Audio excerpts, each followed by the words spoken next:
ಯಾರ ವಿಡಿಯೋ ಮಾಡಿ ಗಿಲ್ಲಿ ಔಟ್ ನನ್ನಿಂದ ಗಿಲ್ಲಿ ಔಟ್ ಆಗ್ಬೇಕಿತ್ತು. ಔಟ್ ಗಿಲ್ಲಿ ಆಚೆ ಬಂದಾಯ್ತು. ಆ ನಾಯಿ ಸತೀಶನ್ ಜೊತೆ ಇನ್ನೊಂದ್ 10 ನಾಯಿ ನಿಂತವೆ. ಬೋಬೋ ಬೋಬೋ ಅಂತ ಬೊಗಳಕ್ಕೆ ಸೇರೋ ಸಂಘ ಕರೆಕ್ಟ್ ಆಗಿರ್ಬೇಕು. ಇಲ್ಲ ಮೊನ್ನೆ ಆಯ್ತಲ್ಲ ಮಾಡ್ಲಿಲಿ ಲಾಟ ಹಂಗೆ ಅವನು ಕೊಡಕ್ ಹೋದ್ ನಿಮ್ಗೆಲ್ಲ ಸೇರ್ಸ್ ಕೊಟ್ಬಿಟ್ಟರು ಹುಷಾರು. ಮೊನ್ನೆ ಎಲ್ಲಾನು ಗಿಲ್ಲಿ ಫ್ಯಾನ್ಸ್ ಎಲ್ಲಾನು ಸ್ಲಮ್ ಅವರೆಲ್ಲ ಸ್ಲಮ್ಮು ಅಂತ ಹೇಳ್ದ. ಇವ್ನ್ ನೋಡ್ರಿ ಅಫಿಷಿಯಲ್ ಇರೋನ ಥರ್ಡ್ ಕ್ಲಾಸ್ ಬುದ್ಧಿ ಏನು ಅಂತ ನೋಡಿ. ಎಲ್ಲೋ ಬಡವ ಕಷ್ಟಪಟ್ಟು ಬೆಂಗಳೂರಿಗೆ ಬಂದು ಜೀವನ ಕಟ್ಕೊಂಡು ಇವತ್ತು ಬಿಗ್ ಬಾಸ್ ಲೆವೆಲ್ ಕಾಲಿಟ್ಟಿದ್ದಾನೆ ಅಂದ್ರೆ ಅವನಿಗೆ ಒಳ್ಳೇದಾಗ್ಲಿ ಅಂತ ಬಯಸ್ಬೇಕು. ಈ ಕಚಡ ನನ್ನ ಮಗ ಅವನು ಹಾಳಾಗ್ಲಿ ಅಂತಾನೆ ಕಾಯ್ತಾ ಇದ್ದಾನೆ. ಯಾಕಪ್ಪ ನಿಮ್ ಮನೆ ಆಸ್ತಿ ಕಿತ್ಕೊಳಕ್ ಬಂದಿದ್ದಾನ ಅವನು? ಗಿಲ್ಲಿ ಔಟ್, ನಾನೇ ಔಟ್ ಮಾಡಿಸ್ತಾ ಇರೋದು. ಔಟ್ ಮಾಡ್ಸಕ್ ನೀನೇ ಇನ್ನಿಲ್ವಲ್ಲ, ನೀನೇ ಗೆಟ್ ಔಟ್ ಆಗ್ಬಿಟ್ಟಿದ್ಯಾ ಬಿಗ್ ಬಾಸ್ ಇಂದ. ಫ್ಯಾಕುಸ್ ಮಕ್ಕು ಕೂಗ್ದು ಜನಗಳೇ ನಿನ್ನ ಆಚೆ ಕಳಿಸ್ಬಿಟ್ಟಿದ್ದಾರೆ ಕಳ್ಸತೀಶ ಅಂತ.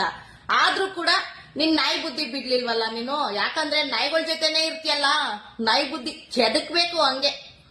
ಇವನ್ನ ಜನ ಟ್ರೋಲ್ ಮಾಡಿದಷ್ಟು ಇವನ್ ನೇಮ್ ಬಂದ್ಬಿಡುತ್ತಂತೆ. ಅಣ್ಣ ನೇಮ್ ಮಾಡೋದ್ರಲ್ಲೂ 2 ತರ.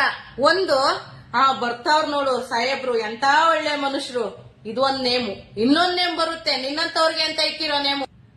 ಅಲ್ಲಿ ನೋಡೋ ಬತ್ತಾವನೆ ಸೆಡೆ ಕಿತ್ತೋದೋನು ಲೇ ಕಚ್ಚಡ, ಅವನ್ ಮಖ ನೋಡೋ ಹೆಂಗೈತೆ. ನಿನ್ ಯೋಗ್ಯತೆಗಷ್ಟು ಬೆಂಕಿ ಹಾಕ. ಈ ತರ 2 ನೇಮ್ ಮಾಡೋದು.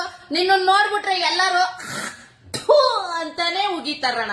ಈ ತರ ನೇಮ್ ಬೇಕೇನಣ್ಣ? ದೇವ್ರು ನಿಮ್ಮನ್ ಚೆನ್ನಾಗೇ ಇಟ್ಟಿದ್ದಾರೆ. ಇಟ್ಟು ಬಟ್ಟೆಗೆ ಎಲ್ಲದಕ್ಕೂ ನೇರವಾಗಿದ್ಯಾ. ಇನ್ನೊಬ್ರು ನೋಡ್ಬಿಟ್ಟು ಯಾಕೆ ಹೇಳ್ತಿನ್ನೋ ಕೆಲಸ ಮಾಡ್ತಾ ಇದ್ಯಾ?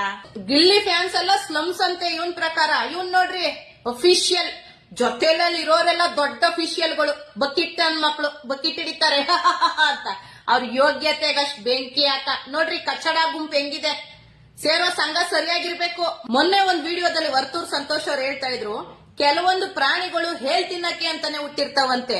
ಅವಕ್ ಅನ್ನ ತಿನ್ನು ಅಂದ್ರೆ ತಿನ್ನಲ್ವಂತೆ, ಹೇಲೇ ತಿಂತೀವಿ ಅಂತವಂತೆ. ಹೇಲ್ ತಿನ್ನ ಪುಟ್ಟವೇ ಹೇಲ್ ತಿಂತವೆ.